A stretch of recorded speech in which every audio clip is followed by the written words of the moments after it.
Caroline Ellison has just admitted that her and Sam Bankman-Fried agreed to steal customers' money. A bunch of stuff got revealed today about the whole FTX situation and a bunch more. We got a lot to cover today, guys.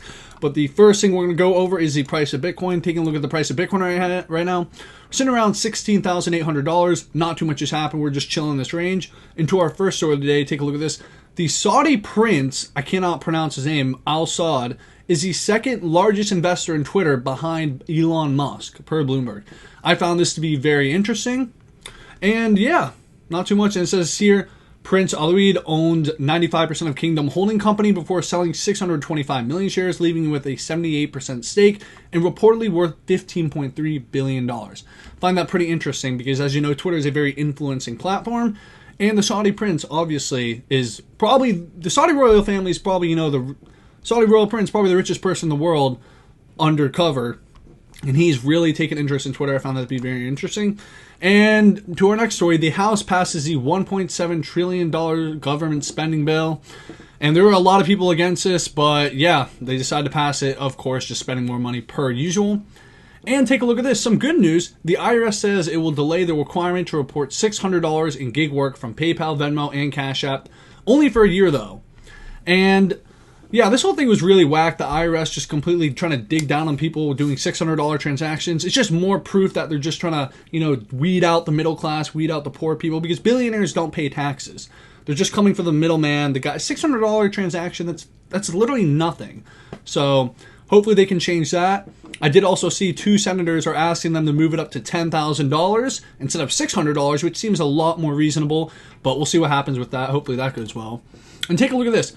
Over 44,000 Bitcoin, or $745 million, has been taken off exchanges in the last 30 days.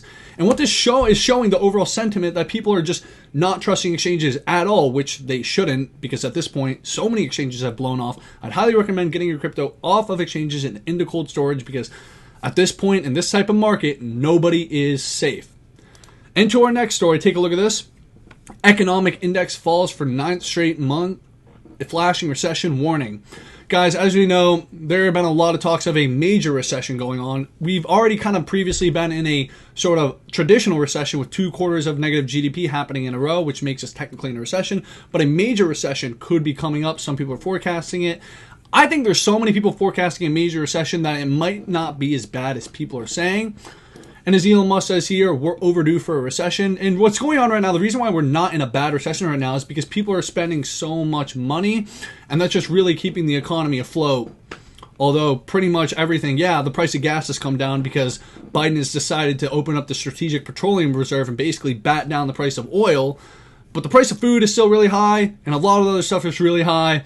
And it's not looking too good. I think we're going to definitely hit, the unemployment rate's definitely going to go up a ton as the Federal Reserve continues to raise rates.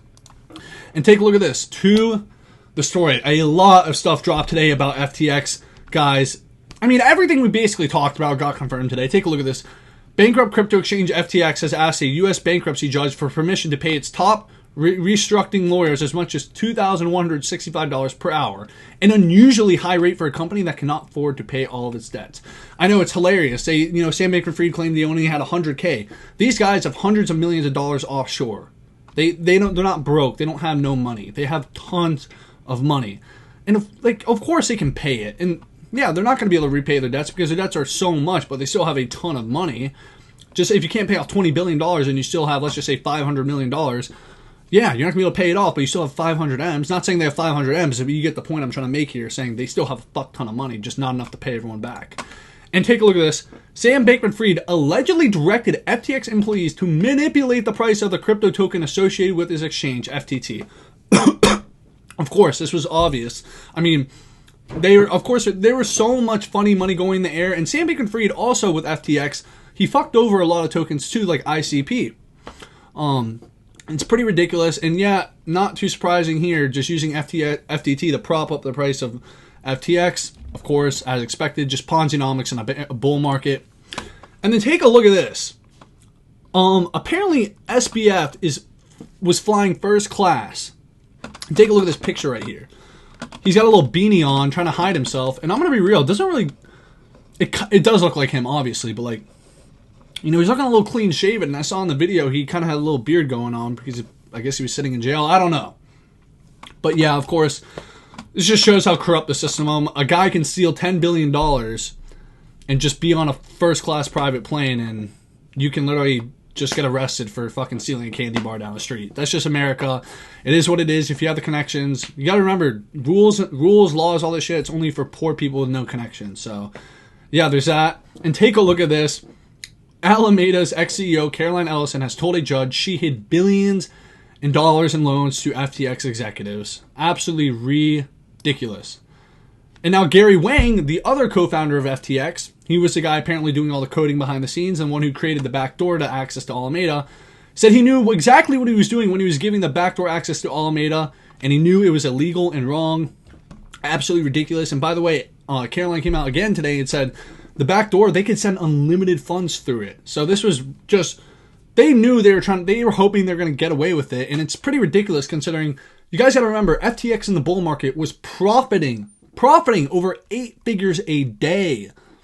And these guys just got greedy. Absolutely ridiculous how people can profit over 8 figures a day and still, like, you know, want more. But it's what happens. Just human nature in general. And then take a look at this. Caroline Ellison, this is the big shocker. Not really a shocker, but this is the big, you know, of Alameda Research has said she and Sam Bankman-Fried agreed to mislead FTX lenders.